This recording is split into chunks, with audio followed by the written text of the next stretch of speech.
Pradal Saray, a Cambodian blood sport in which fighters use every part of their body to attack.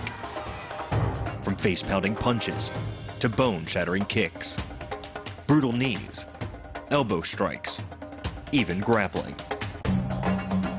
In this ancient Khmer boxing style, the roundhouse kick is called coup charm. The key to this move is kick speed and kick placement. Powered by the rotation of the hips and the strongest muscles in the body, the quadriceps, the wider and further the foot travels from the center of its axis, the more speed and power it picks up. At the point of contact, the kick is traveling 25 miles per hour and can impart 550 pounds of force, more than enough to cause a knockout or concussion.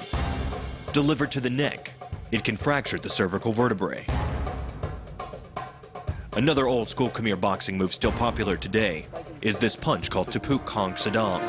Similar to the right hook in boxing, the move begins with the fighter stepping diagonally towards his opponent. He then twists his hips, shifting his weight forward and catapulting his fist toward his target. Finally, the fist is rotated 90 degrees so that the palm is face down at impact. The rotation of the torso is the basis for the strike's power.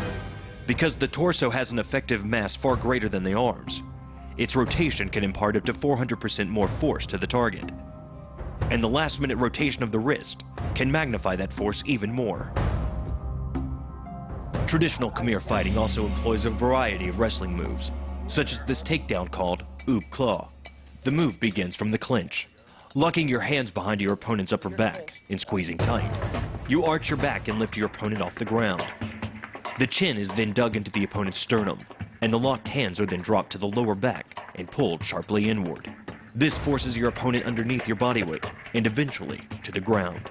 Locking the hands puts you in control of your opponent's center of mass, which in turn negatively affects his conditional stability.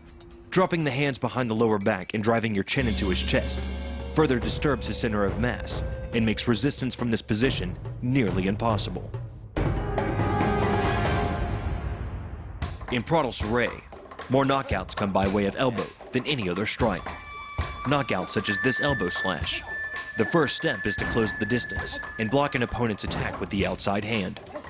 Then, you step in and slash the elbow back and forth across the opponent's face. The first elbow strike can accelerate to a speed of 25 miles per hour in less than a quarter of a second. Less than a third of a second later, the initial strike is followed by another equally devastating shot. By employing the bony tip of the elbow, these strikes deliver a double dose of injury-producing energy. Another fierce Pradal Saray move is demonstrated in this brutal flying knee and elbow combination. Charging at full speed, you explode into the air and drive the spear that is the knee into your opponent's solar plexus. Then, as the opponent buckles forward, you slam your elbow into the crown of their skull. By propelling your body into the air, you effectively become a human missile, hurling your entire body mass into your opponent's gut.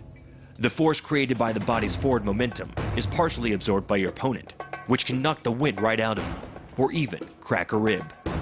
But the coup de grace is the elbow chop. Pradal Saray, an art that dates back centuries, is making a strong comeback, and any fighter who masters brutal strikes and techniques such as these can become a real-life human weapon.